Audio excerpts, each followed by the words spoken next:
I kind of tell it like it is. So I'm not trying to, people go, well, you must be the biggest pessimist, and I'm not. Temperamentally, I'm an optimist. I do look on the bright side, but I'm also a realist. And so when I see things coming and I understand them and I have a lot of training and experience and all that, I just explain what it is, and the audience appreciates that. But I never give a kind of a dire forecast, and I do that all the time without offering some solutions. I think you almost have a responsibility to do that if you're going to paint a bad picture. Yep. So I really consider myself as much a problem solver as anything, but I always say before you can solve the problem, you have to understand the problem. So that's where the analysis comes in. But let's talk about solutions. So if they're going to get rid of cash and they're working on it, and they're going to put you into a digital dollar, and they're working on that, and Executive Order 14067 puts that on a fast track, and if the digital dollar can be used for all the things I described, which it can, surveillance, account freezes, account seizures, so what are the workarounds? How can you get out of that system? Well, if all this is being empowered by digital technology, which it is, you sort of have to go non-digital. In other words, this is the, lean right, go left, or, vice versa. So what are the digital assets that work as money? Non-digital assets that work as money? What are the non-digital assets that work as stores of wealth, et cetera? Well, there's a bunch of them. You can start with gold and silver, but I would include real estate, natural resources, water, energy, et cetera.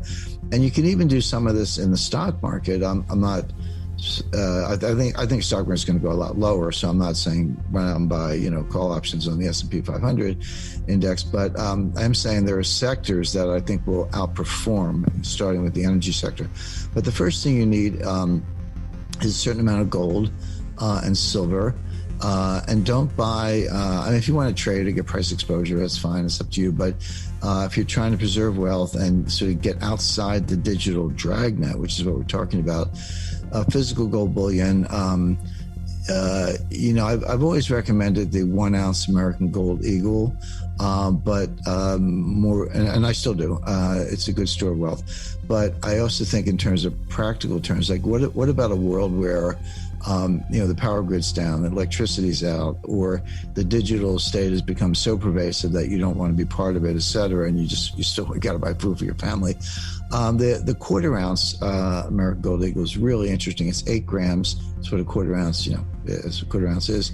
And it's the size and gold content and durability of the old British sovereign, which until 1914 was how you was money. Not just money, but it's how you move money around. It's how you, if you traveled, you had a purse with British sovereigns.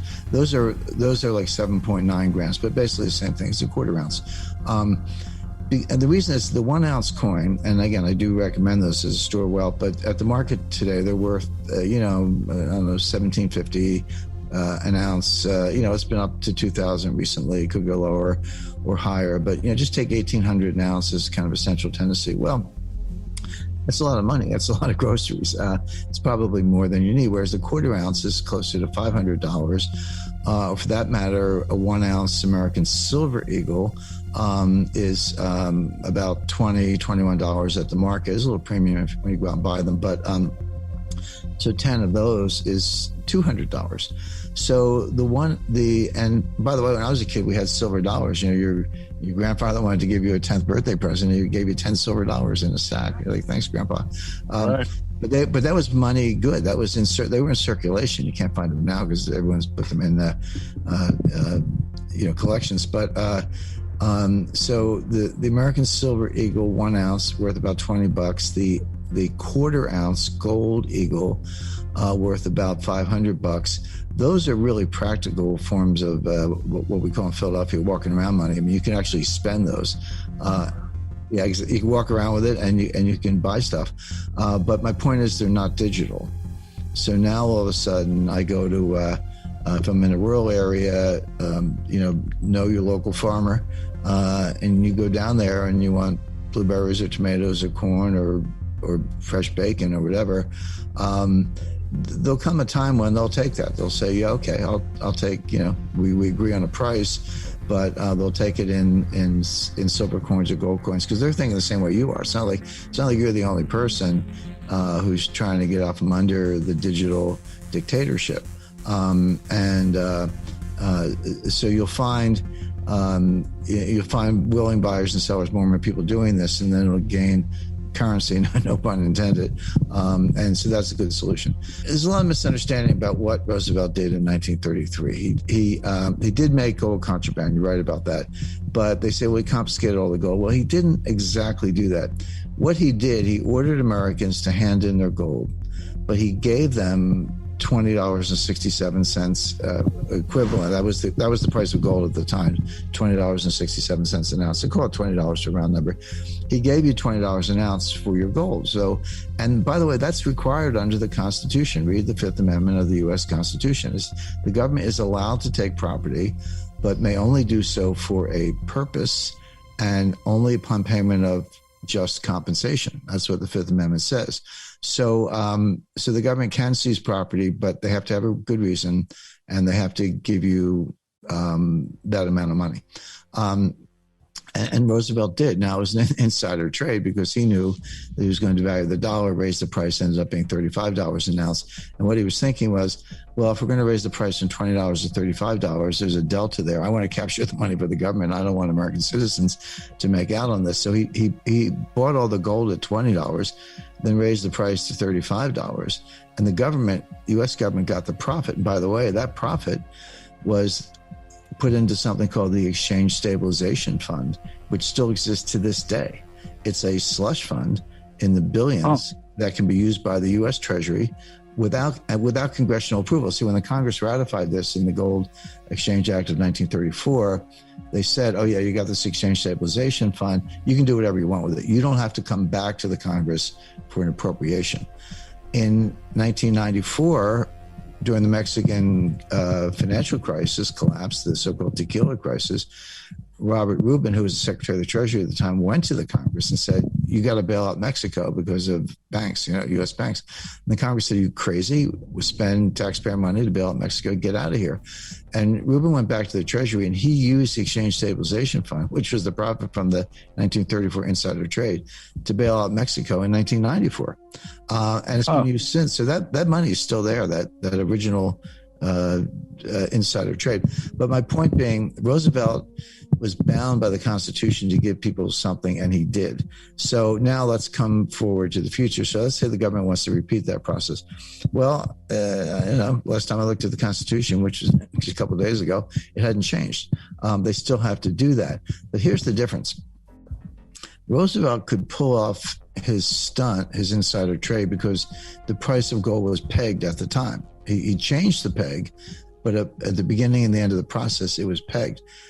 The dollar today is not pegged to gold. We can add a market manipulation, but that's a separate subject. But there is a market in gold, and gold fluctuates, goes up and down. So imagine a world where the government's actually thinking about doing that. Right now, they're not, because the government doesn't want anyone to think that they actually think gold is a monetary asset, so they don't talk about it. But if it got to that point, and the government was thinking about doing something like that, and by the way, when people bring that up, I just say to myself, well, you're looking for reasons not to buy gold. Don't waste my time. It says, well, the government's going to steal the gold. It's like, fine, don't buy gold. Good luck to you. But technically, if they had to do it, imagine the world where that's happening. So this is where a lot of analysis falls down. People they hold everything constant and they think of one thing and they go, it wouldn't work or whatever. But that's not how the world works. The whole world evolves. So you see, what you have to do is imagine the world where the government's actually thinking about doing that, right? This is the world where gold's already at 5,000, on its way to 10,000. The wheels are coming off the international monetary system. Confidence is being lost. Banks are being closed, and gold is going to the moon. And now the government comes along and the Fifth Amendment still applies. They'd have to pay you $10,000 an ounce, because that's the world where this would be happening. Now, you may or may not want to take it, but you're not talking about $1,700 an ounce. you're talking about $10,000 an ounce or maybe even more. And the point is, you know, at least you made 10 times your money. But I also think that the other big difference between 1933 and today is in 1933, people trusted the government. Yeah, the government wasn't perfect, but they're like, yeah, happy days are here again. FDR's not Hoover. He's trying his best, trying to get us out of the Depression. Unemployment was 20%. There was a sense that Americans had to pull together and make sacrifices, and if that was one of them, they would go along with it. Today, that's not true. Trust is gone. You know, the FBI is like, you know, Biden's Gestapo. It's not funny. It's true. It's just it's sad. So on. The FBI is corrupt. Intelligence community is corrupt. The White House is. I waver between corrupt and incompetent. You know, I sort of incompetence and stupidity are my default positions because they're a sufficient explanation, but they're actually not. This is all according to plan. So you know, in that world, they might try to do something like this, but they're not trusted. So I don't know how much compliance there would be. As a lawyer, I never encourage non-compliance, but as a realist, I say, well, maybe people won't be lining up at the Treasury stations to hand in their gold. So two things. Number one, the Fifth Amendment still applies. Well, three things. One, the Fifth Amendment still applies. They have to compensate you. Two, if this happened, it would be in a world where gold's already well into five figures and, you know, at least you made a nice profit. And number three, I think compliance might be sketchy at best. So no, I don't worry about it. The thing about gold, an attache case with $1 million in $100 bills weighs 22.2 pounds. That's how much it weighs. So you can fit $1 million into an attache case. It will not set off a metal detector if you're not carrying anything else. 22 pounds, it's heavy, but you know, you can do it. Gold is, of course, you know, much heavier. $1 million worth of gold. Well, now you got me. I got to do the math, but that's going to weigh close to 500 ounces. 500 ounces at $2,000 an ounce. We're not quite there. That's $1 million worth of gold. Well, 500 ounces is, I think, 36 pounds. Again, do the math. But that's just a little heavier than the 22 pounds of $100 bills. But diamonds are pretty light. You know, they're dense, but you can get a lot of value, which will not set off a metal detector. By the way, this is just a technical lecture. I'm not encouraging smuggling, but relatively, and that is why people use diamonds, because they're lightweight, they're compact. You get a lot of value for the weight, and they don't set off metal detectors. But I actually did the math on all this once, you can probably tell, and the best was like fine art, because now when I say fine art, I'm talking like a Picasso or Andy Warhol or something, because if you cut take the canvas off the mount, the frame, and weigh it. And so you can get $100 million. Let's just say 10 million. Let's be conservative. You can get $10 million of value, and the weight is like 2 pounds. So you do the math. It's like that has higher value per weight than diamonds, gold, and cash. So it's actually the best medium to smuggle, but also the best medium to preserve wealth, and doesn't set off metal detectors. And that's why people do it. I once bought some art in Brazil. It wasn't $10 million, but it was a street artist who was kind of up and coming. I figured maybe it's the new Banksy or whatever. So I bought the print, and I tried. I didn't think twice. I had it like in a portfolio, and I was carrying it through customs in the Buenos Aires. I know it was in Sao Paulo, the Sao Paulo airport. And my daughter, who's also my business manager, she says, "Dad, they're not going to let you take that through. Are you crazy? You got to check it and all this stuff." And she was right. They looked it over pretty closely. But by weight, fine art is the best way to do that. Now, but it's also true if you're just trying to, keep it in safekeeping, keep it in a vault, et cetera. And I visited with some of the biggest vault operators in the world in their operations near Zurich, and talked to the head of not just gold storage, but precious metals and fine art. And he said there was just a ton of stuff coming in. They couldn't build the vault space fast enough. And a lot of it was coming from the banks. They were like getting it out of Deutsche Bank, Credit Suisse, UBS, and into private vaults like Loomis and Brinks, because they're not banks and they're not regulated the same way. So yeah, they all have a place. The thing with fine art, as opposed to gold, one of the good things about gold, it's an element, atomic number 79. You can like it, hate it, talk it up, talk it down, but it's gold. There's no controversy about what it is.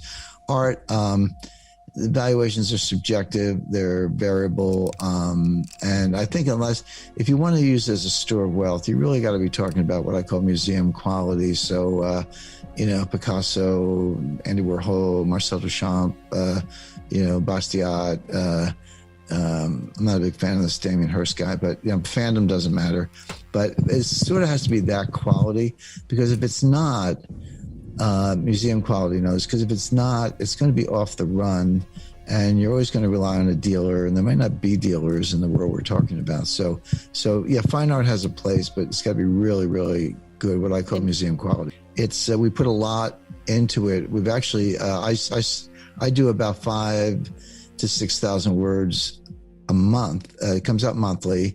But over 12 months, that's like a book. It's like 75,000 words. So we put our heart and soul into it.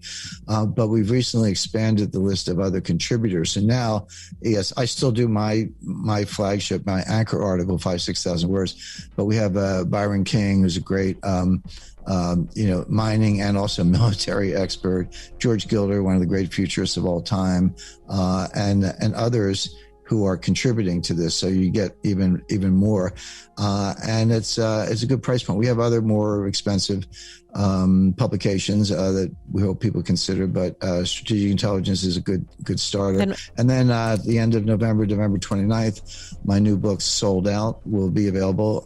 It'll be on the shelves. It's available for pre-order now. Sold Out, and this is about the supply chain. I finished writing it around March. I've updated it a little bit. It's very fresh, but people go, well, Jim, if you finished writing the book in March, how come it's not coming out till November? And I tell them my supply chain book is being delayed by the supply chain.